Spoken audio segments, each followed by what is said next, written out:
Muy buenas tardes a todos. Bueno, vamos a estudiar el día de hoy. Vamos a seguir con el libro El deseo de todas las gentes, capítulo 2. Hace unos días vimos lo que es el capítulo 1. ¿Sí? El capítulo 1 que se titulaba Dios con nosotros. Estuvimos viendo acerca del propósito de Jesucristo en cuanto a por qué iba a venir por primera, o vamos a decir, terrenalmente aquí a la tierra. Fue porque él tenía que demostrar el carácter de su padre. Estuvimos estudiando igual que pues el enemigo, Satanás,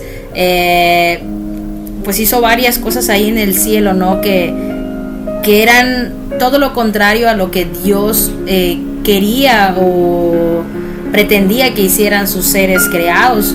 Vimos que se rebeló, vimos la rebelión del enemigo, vimos que pues Jesucristo tenía que venir, era el único que podía demostrar cuál es el carácter de su padre, ¿sí? Porque realmente pues se mal comprendió a Dios, ¿sí? Hoy vamos a ver el segundo capítulo titulado El pueblo elegido, capítulo 2 del deseo de todas las gentes.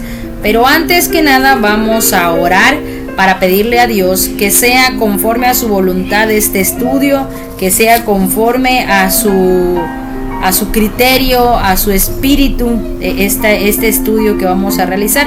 Es la lectura y algunos detallitos que hay que se puedan mencionar, para la comprensión un poco de este libro, ¿sí? Entonces vamos a orar para pedirle a Dios que nos dé su dirección para poder comprenderlo.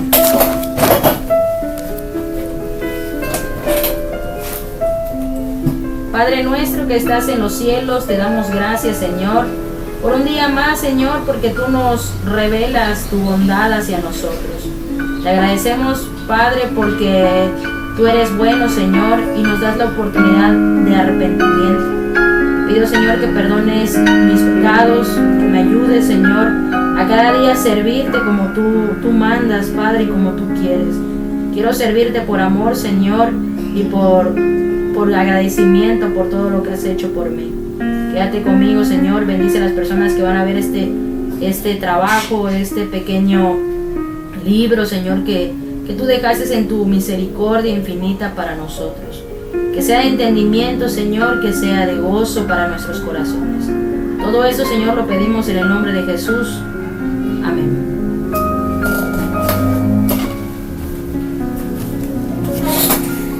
Muy bien. Bueno, dice aquí capítulo 2, el pueblo elegido. Dice aquí, durante 1000 años los judíos habían esperado la venida del Salvador. Bueno, vamos a entrar un poquito en contexto, ¿no? El pueblo judío es el pueblo escogido de Dios para revelar. Ahí se había dicho que iba a venir el Mesías de la tribu de Judá, ¿sí? Y ya los judíos estaban esperando esta promesa. Dice, en este acontecimiento habían cifrado sus más gloriosas esperanzas, ¿sí? En cantos y profecías, en ritos del templo y en las oraciones familiares habían engastado su nombre. Sin embargo, cuando vino, no le reconocieron. Esta parte es muy importante porque a pesar de que el pueblo tenía la promesa de que en su linaje escogido iba a venir el Mesías, cuando Cristo vino, no lo reconocieron, no lo pudieron reconocer. Y ahorita vamos a estudiar, así como se malcomprendió a Dios, también se malcomprendió a Jesús, ¿sí? Vimos que pues Dios es un Dios humilde, un Dios sencillo, a pesar de tener bastante poder, bastante manera de ser sobresaliente, omnipotente. Él se muestra de una manera apacible, sencilla, humilde, ¿sí? Más que nada humilde. Entonces Jesús también fue mal comprendido cuando vino por primera vez en la tierra como ser humano, ¿sí? Fue mal comprendido, dice la Biblia, a los suyos vino y los suyos no le conocieron. Dice, el amado del cielo fue para ellos como raíz de tierra seca. sin parecer en él ni hermosura, y no vieron en él la belleza que lo hiciera deseable a sus ojos. A los suyos vino y los suyos no le recibieron. Israel, pueblo escogido por Dios. Dice aquí: sin embargo, Dios había elegido a Israel, lo había llamado para conservar entre los hombres el conocimiento de su ley. Esta parte la quiero marcar bien, porque Dios pudo haber escogido otro tipo de nación, si así Él lo quería, si así a Él le placía hacerlo de esa manera. Porque Él tenía un propósito, para este pueblo, ¿sí?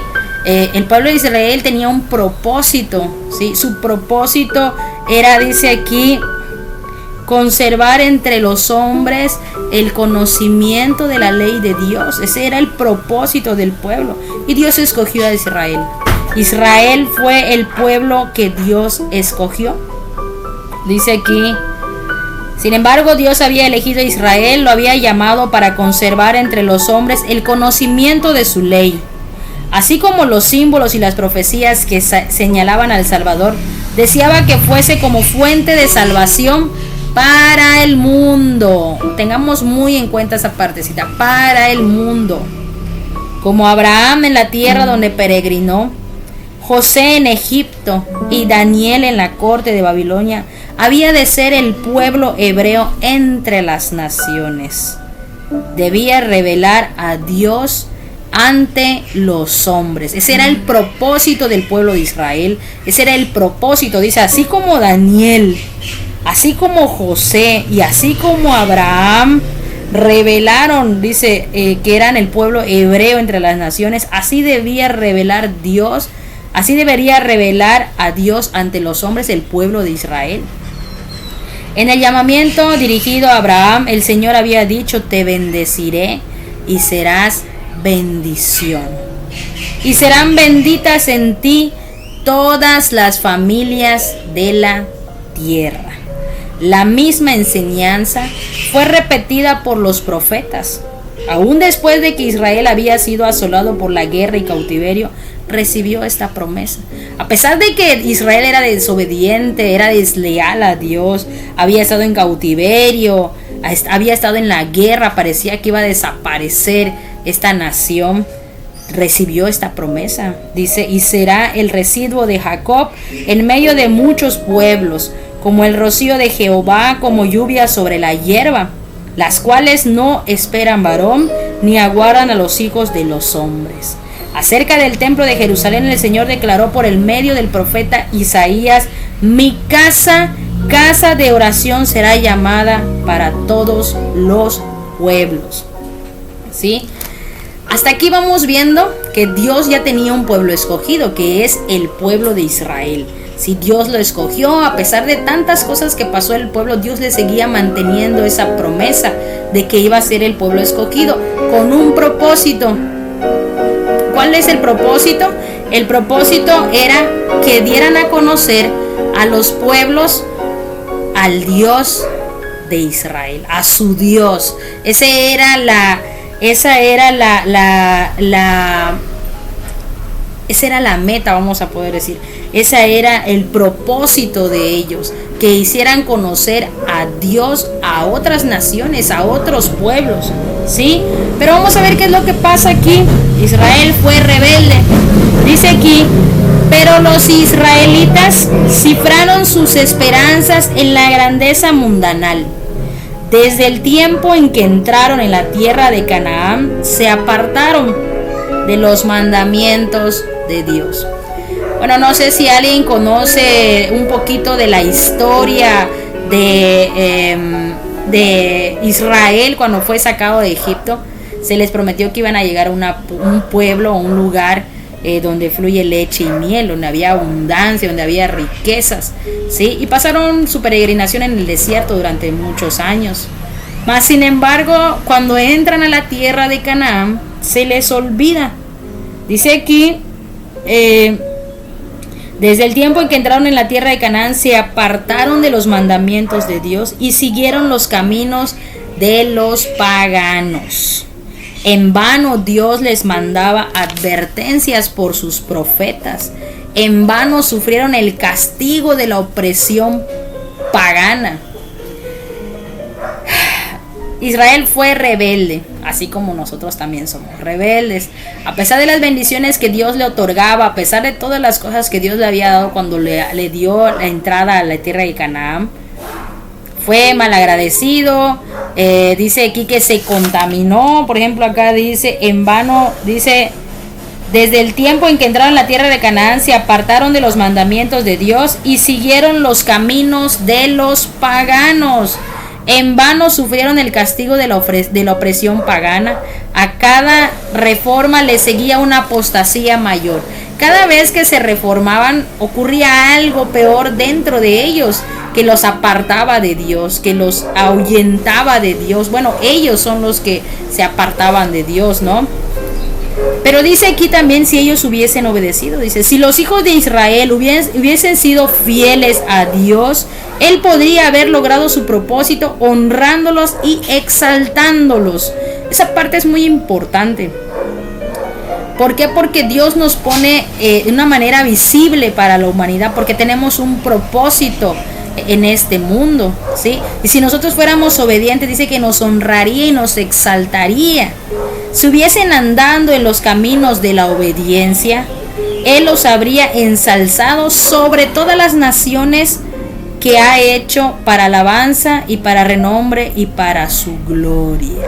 Si no para uno mismo, no para ellos mismos, sino por Dios, Él los hubiera levantado, los hubiera ensalzado, los hubiera honrado.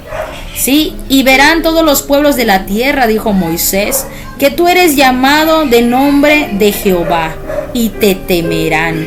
Cuando se refiere a temerán, no quiere decir que les van a tener miedo, sino que le iban a tener un respeto, ¿sí? Iban a ser hombres de respeto, personas renombradas, marcadas como personas especiales en las naciones. Las gentes oirán hablar de todos estos estatutos y dirán, ciertamente pueblo sabio y entendido es esta gran nación. Pero a causa de su infidelidad, el propósito de Dios no pudo realizarse sino por medio de continua adversidad y humillación.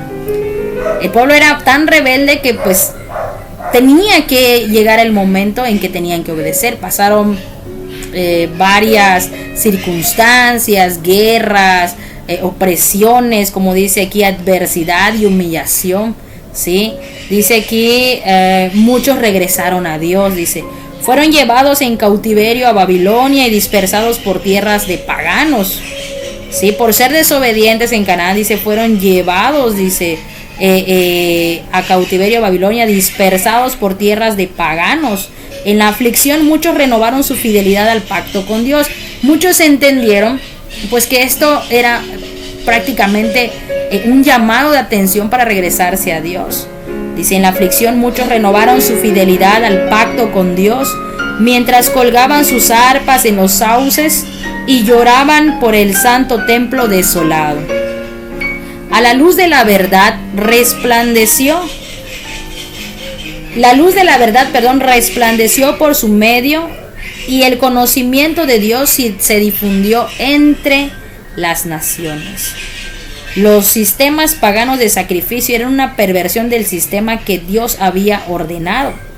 Y más de un sincero observador de los ritos paganos había aprendido de los hebreos el significado ceremonial divinamente ordenado y con fe aceptó la promesa de un redentor. Gracias a estos que se convirtieron, muchos paganos lograron entender lo que era el sacrificio, y dice aquí, y con fe aceptaron la promesa de un redentor. Esa es la importancia de que el pueblo de Israel hiciera su labor, ¿sí? Porque Dios vino a salvar, o sea, Jesucristo vino para salvar, vino para salvar a todos, ¿sí? Y pues el pueblo de Israel había cometido un gran error. Dice aquí, por ejemplo, muchos dieron la vida por mostrar al verdadero Dios. Por ejemplo, acá dice, muchos de los sacerdotes sufrieron persecución. No pocos perdieron la vida por negarse a violar el sábado y observar las fiestas paganas. Al levantarse los idólatras para aplastar la verdad, el Señor puso a sus siervos frente a frente con reyes y gobernantes, a fin de que estos y sus pueblos pudiesen recibir la luz. Vez tras vez, los mayores monarcas debieron proclamar la supremacía de Dios, a quien adoraban los cautivos hebreos. Dice que muchos dieron su vida y se enfrentaron, ahora sí que hablaron con reyes y gobernantes, a fin de que estos pueblos pudiesen recibir la luz. ¿Cuánto sacrificio hicieron muchos de ellos para que pudiese llegar el nombre de Dios a tierras paganas? Sí, dice aquí, vez tras vez los mayores monarcas debieron proclamar la supremacía del Dios, a quienes adoraron los cautivos hebreos. Y uno de esos, pues sabemos que fue Nabucodonosor. Daniel hizo que Nabucodonosor exaltase el nombre de Dios. Sí, es una historia que está en la Biblia también. Dice, por el cautiverio babilónico los israelitas fueron curados eficazmente de la adoración de las imágenes esculpidas. Bueno, ya estando allá empiezan a ver diferentes tipos de cultura, diferentes tipos de religión, y dice aquí, fueron curados eficazmente de adoración de imágenes esculpidas. Durante los siglos siguientes sufrieron la opresión de sus enemigos paganos, hasta que se arraigó en ellos la convicción de que su prosperidad dependía de su obediencia a la ley de Dios. Bueno, ellos vieron diferentes culturas, diferentes tipos de idolatría físicamente, vamos a hablar, estatuas, animales en forma, esculturas, ¿no? Y ellos dijeron, bueno, pues yo creo que quedaron convencidos, dice aquí, de que su prosperidad dependía de su obediencia a la ley de Dios. Y eso es verdad, pero hay que hacerlo de manera correcta. Dice acá, por ejemplo, pero en el caso de muchos del pueblo, la obediencia no era impulsada por el amor. Acá hay un pequeño detalle. Sí, ciertamente la prosperidad, la exaltación, como vimos hace un momento, viene por la obediencia a la ley de Dios, a sus preceptos, a sus mandatos, en cumplir sus mandamientos. Pero aquí dice que muchos de ellos no eran impulsados por el amor, ¿sí? El motivo era egoísta, ¿sí? Rendían un servicio externo a Dios como medio de alcanzar la grandeza nacional. ¿Qué querían ellos? Querían que Dios los exaltase como medio para alcanzar la grandeza nacional. No llegaron a ser la luz del mundo, sino que se aislaron del mundo a fin de rehuir a la tentación de la idolatría. ¿Qué dijeron? Bueno, pues estamos viendo diferentes tipos de cultura, idolatría, estamos viendo paganismo, ¿sí? Gente que no conoce a Dios, dice. Y ellos dijeron, no, pues nos vamos a aislar del mundo, ¿sí? Dice, a fin de rehuir a la tentación de la idolatría, para no caer en esos actos paganos, para no caer en ese tipo, para ejercer lo mismo que ellos. En las instrucciones dadas por medio de Moisés, Dios había impuesto restricciones a su asociación con los idólatras, pero esta enseñanza había sido falsamente interpretada. Esta parte es importante, dice. Estaba destinada a impedir que ellos se conformasen a prácticas de los paganos. Como dice la Biblia, estamos en el mundo, pero no somos del mundo. Tenemos un propósito para estar aquí. Sí, dice, estaba destinada a impedir que ellos se conformasen a las prácticas de los paganos. Había ciertas leyes para convivir con ellos, y eso lo ocuparon, dice aquí, pero la usaron para edificar un muro de separación entre Israel y las demás naciones. Malinterpretaron lo que Moisés había dicho. ¿Y qué hicieron? Crearon un muro de separación, que no era lo que Dios pedía. Dios quería que se fuera a revelar su nombre allá afuera, que se fuera a dar a conocer a ese Dios todopoderoso. Mas sin embargo, ¿qué hicieron los israelitas? Crearon un muro de separación. Con tal de que ellos no cayeran en la idolatría o cosas así, tomaron las leyes de Moisés, las advertencias de Moisés, como algo de tenemos que cuidarnos, ¿no? Dice aquí, pero la usaron para edificar un muro de separación entre Israel y todas las demás naciones. Los judíos consideraban a Jerusalén como su cielo, sentían verdaderamente celos de que el Señor manifestase misericordia por los gentiles, a los gentiles. Ellos eran celosos, sentían que los beneficios eran solamente para ellos y que Dios no tenía por qué ayudar a los otros, no tenía que haber misericordia para las otras naciones, ¿sí? Y aquí viene algo muy importante que dice aquí: después de regresar de Babilonia, dedicaron mucha atención a la instrucción religiosa. Bueno, se dedicaron entonces a instruirse, a cuidarse. Por todo el país se erigieron sinagogas en las cuales los sacerdotes y escribas explicaban la ley, y se establecieron escuelas donde se profesaba enseñar los principios de justicia, juntamente con artes y ciencias. Pero estos medios se corrompieron. Esta parte es muy importante y ahorita la voy a explicar. Durante el cautiverio, muchos del pueblo habían recibido ideas y costumbres paganas, y a estas penetraron en su ceremonial religioso. ¿Por qué cuando Jesús vino todo estaba corrompido? Porque hubo algo escrito, bueno, varios escritos conocidos como el Talmud. El Talmud salió, bueno, aquí tengo un poquito de la información. Dice aquí, el Talmud fueron escritos donde ellos se basan, donde ellos se guían.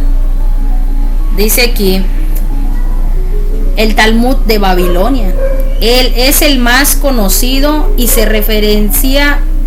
la referencia obligada para la mayoría de los eruditos. Se compendió en las antiguas tierras de Babilonia.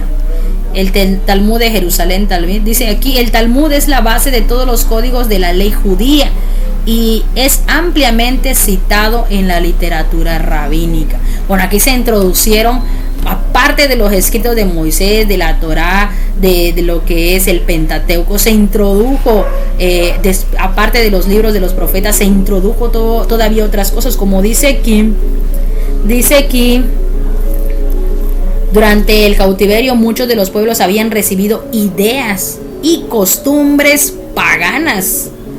Estas penetraron en su ceremonial religioso, que es conocido como el Talmud, que es una base de cosas que ellos siguen y las citan para poder ejercer lo que ellos enseñan.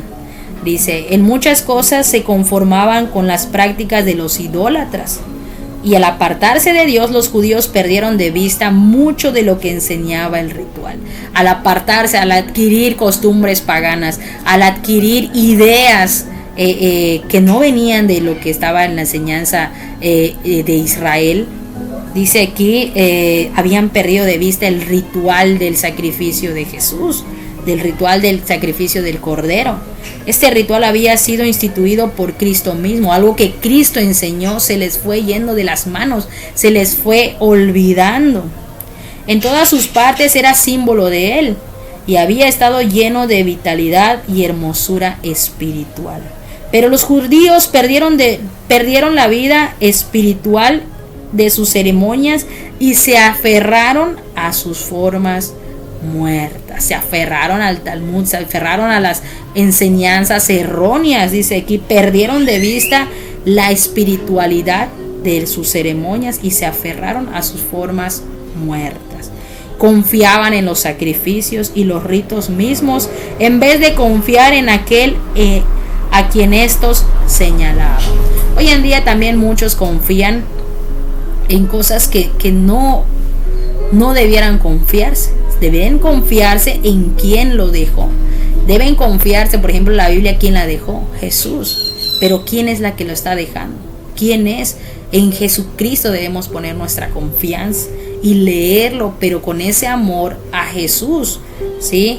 No perder de vista al que nos ha dejado este tipo de enseñanza. A fin de reemplazar lo que había perdido, los sacerdotes y rabinos multiplicaron los requerimientos de su invención. Y cuanto más rígidos se volvían, tanto menos del amor de Dios manifestaban. Claro, ¿cómo iban a manifestar el amor de Dios si estaban con sus propias ideas? La Biblia dice, engañoso es el corazón más que todas las cosas. ¿Quién lo conocerá? Sí, engañosa es nuestra mente, nuestras propias ideas. Sí, dice la palabra de Dios también que no nos apoyemos en nuestra propia prudencia, sino que confiemos en Jehová y Él enderezará nuestras veredas, nuestros pasos. Sí, no debemos confiar en, por ejemplo, ellos se confiaban en sus ideas, y dice aquí, multiplicaron los requerimientos de su invención, y cuantos más rígidos se volvían, tanto menos del amor manifestaban. No podían manifestar el amor de Dios, porque engañoso es el corazón del ser humano, engañosa es nuestra mente humana. ¿Sí? ¿Cómo podían manifestar a Dios así cuando estaban haciendo sus propias ideas? Dice, tanto menos del amor manifestaban. Medían su santidad por la multitud de sus ceremonias. ¿Cómo medían su santidad? Por la multitud de sus ceremonias. Mientras que su corazón, dice, estaba lleno de orgullo y de hipocresía. ¿Cómo medían ellos su santidad? Por la multitud, dice, de sus ceremonias, mientras que su corazón estaba lleno de orgullo e hipocresía. A veces pensamos que por lo que hacemos somos santos, mas sin embargo a veces nuestro corazón, nuestra mente está cargada de otras cosas que solamente Dios conoce, porque muchas veces hasta nosotros desconocemos de lo que hay en nuestro corazón. ¿Sí? Y ellos con eso medían su santidad por las cosas que ellos hacían, por las cosas de sus ceremonias que ellos realizaban, pero su corazón, dice, estaba lleno de orgullo y de hipocresía. Eran hipócritas, ¿sí? Con todas sus minuciosas y gravosas órdenes era imposible guardar la ley. Habían tantas cosas que ya era duro guardar la ley. Era duro, se pretendía y se decía que era durísimo guardar la ley. Imagínense con cuántos escritos, con tantas ceremonias, con tantos ritos que se tenían que realizar. Era duro guardar la ley. Los que deseaban servir a Dios y trataban de observar los preceptos rabínicos luchaban bajo esa pesada carga. Todos aquellos que querían llevar y guardar las cosas para servir a Dios, dice, luchaban con esa carga pesada. No podían hallar descanso de las acusaciones de una conciencia perturbada. Todo el tiempo les atormentaba no estar haciendo las cosas correctamente, pues de tantas no podían cumplirlas. Así Satanás obraba para desalentar al pueblo. ¿Quién obraba de esa manera? ¿Quién era el que estaba detrás de todo eso? Así obraba él, dice, para desalentar al pueblo, para rebajar el concepto del carácter de Dios y así hacer despreciar la fe de Israel. Había alguien detrás de todo esto, el enemigo de las almas, como se le conoce. ¿Sí? Eso hacía que rebajara el concepto del carácter de Dios. La gente pensaba que ese era el carácter de Dios, que eso era realmente lo que Dios quería. Esperaba demostrar que lo que había sostenido cuando se reveló en el cielo, a saber de los requerimientos de Dios, eran injustos. Sí, pasó lo mismo. Es que Dios es injusto. ¿Cómo vas a guardar toda la ley si ve cuántas cosas son? Ve cuántos requerimientos Dios está pidiendo. Es algo imposible, ¿no? Dice, y no podían ser obedecidos. Israel declaraba, pero no guardaba la ley. Y hoy en día muchos predicamos la ley, predicamos lo que se debe de hacer, pero también no muchos. No guardamos la ley, no la guardamos, así como el pueblo de Israel no guardaba la ley. También nosotros a veces vamos y decimos tienes que hacer esto, esto, esto y aquello, como hacían los rabinos. Y a veces, muchas veces, casi siempre, ni nosotros mismos lo hacemos. Aunque los judíos deseaban el advenimiento del Mesías, no tenían un verdadero concepto de su misión. Ellos estaban esperando al Mesías, pero no sabían realmente cuál era su misión. No buscaban la redención del pecado, sino la liberación de los romanos. ¿Sí? Ellos no esperaban ser libertados del pecado, de eso que habían acarreado durante muchos años y que seguimos acarreando hasta el día de hoy, sino que querían ser libertados ¿de quién? De los romanos. Querían un poder físico. Esperaban que el Mesías vendría como conquistador para quebrantar el poder del opresor y exaltar a Israel en dominio universal.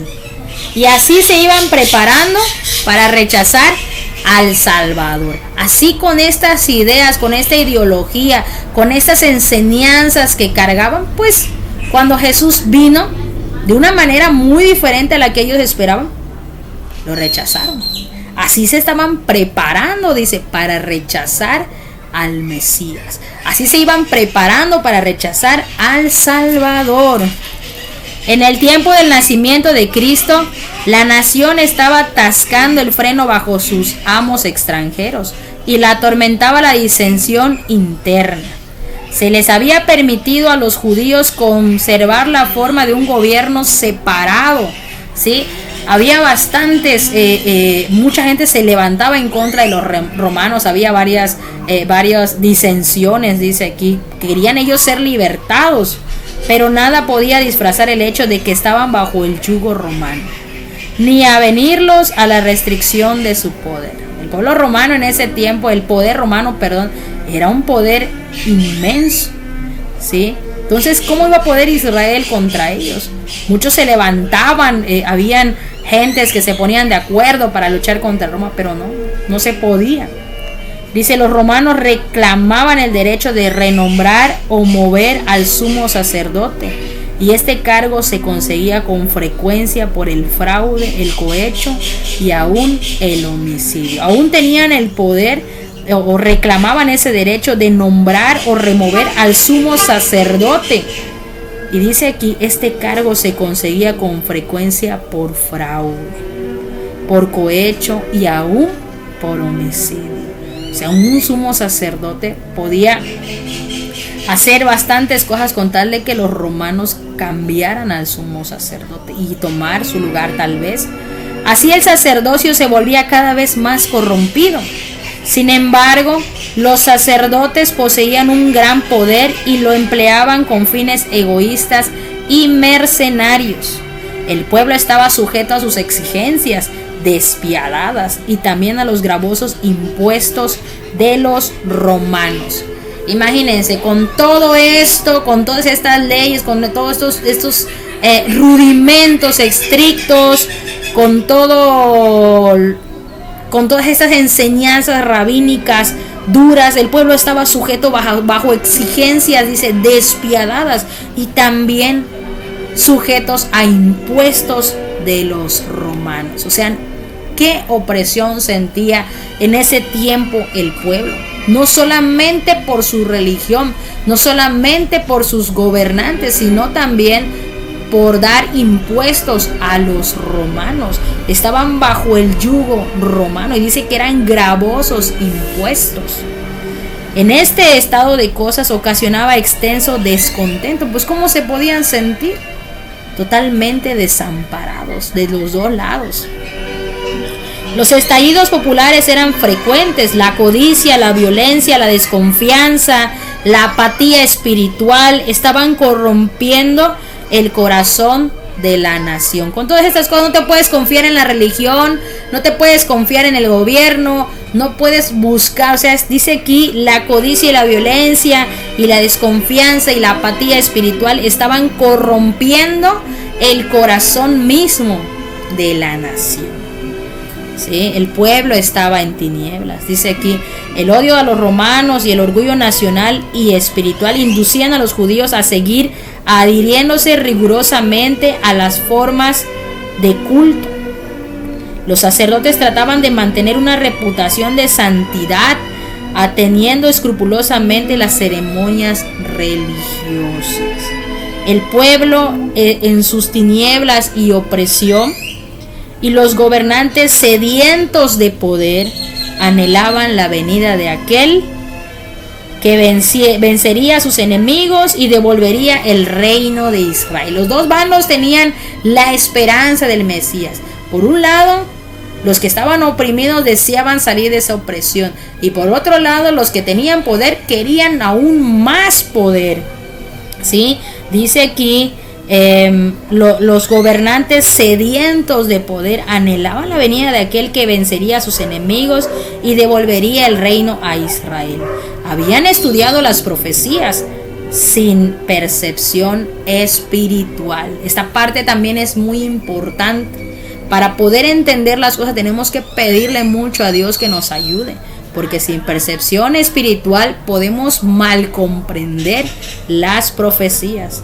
Dice, así habían pasado por alto aquellos pasajes que enseñaban la humillación de Cristo en su primer advenimiento. Ellos estaban esperando, ¿cuál advenimiento? El primero, donde Jesucristo tenía que morir para darnos vida eterna a nosotros. Pero ellos estaban leyendo las escrituras que ahora nosotros vamos a ver, donde Él será rey, es Rey de reyes y Señor de señores. Ellos habían contemplado la segunda venida como que si fuera la primera.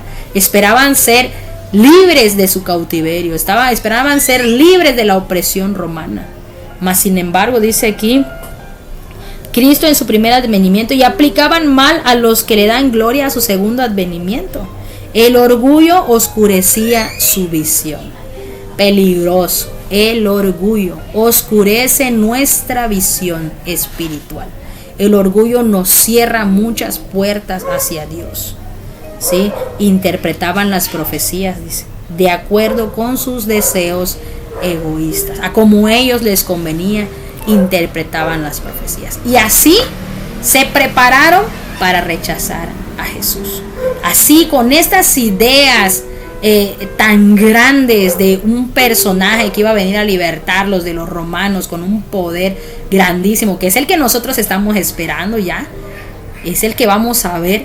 Ellos lo esperaban como el primer advenimiento, y todo eso hizo que rechazaran a Jesús. A los suyos vino y los suyos no le recibieron. Pues un tema muy bonito, un tema muy bonito. Lo estudié hoy otra vez en la mañana para poderlo subir hoy. La verdad es un tema muy interesante, muy bonito. Nos hace entender un poco más acerca de por qué Jesús fue mal comprendido. Nos hace entender por qué Jesús fue tan despreciado cuando Él vino. Y pues este ha sido el estudio del capítulo 2. Y les espero para el capítulo 3, el cumplimiento del tiempo. Capítulo 3 del deseo de todas las gentes. Gracias a todos aquellos que han visto este video. Espero que sea de provecho espiritual para ustedes. Que les haya pues sembrado esa semillita de querer saber más, de querer seguir estudiando este libro, porque es un libro muy bonito. ¿Sí? Entonces hasta aquí vamos a orar para darle gracias a Dios por esta enseñanza, por esta lección tan maravillosa que nos hace comprender cada día más a Jesús. Amén. Bueno, pues vamos a orar para darle gracias a Dios.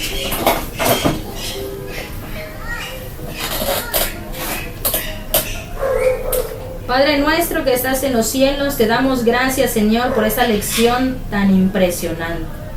Te agradecemos, Señor, por las cosas que nos das en tu palabra, porque tú eres bueno, Padre, y nos revelas las cosas que quieres que conozcamos. Te pedimos ayuda, Señor, para que cada día podamos conocerte y adquirir también tu carácter. Que no comprendamos mal tu palabra, Señor, sino que podamos tener ese discernimiento espiritual que tú nos das.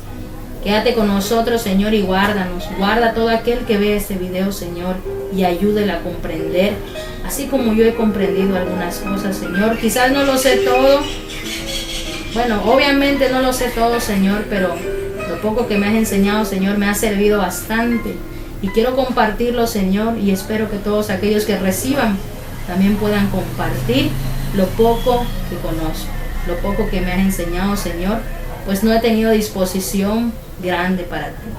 Pero guárdanos, Señor, y bendícenos. Bendice a todo aquel que vea este tema, aquel que lea este libro también, Señor, guárdalo. En el nombre de tu Hijo amado Cristo Jesús. Amén.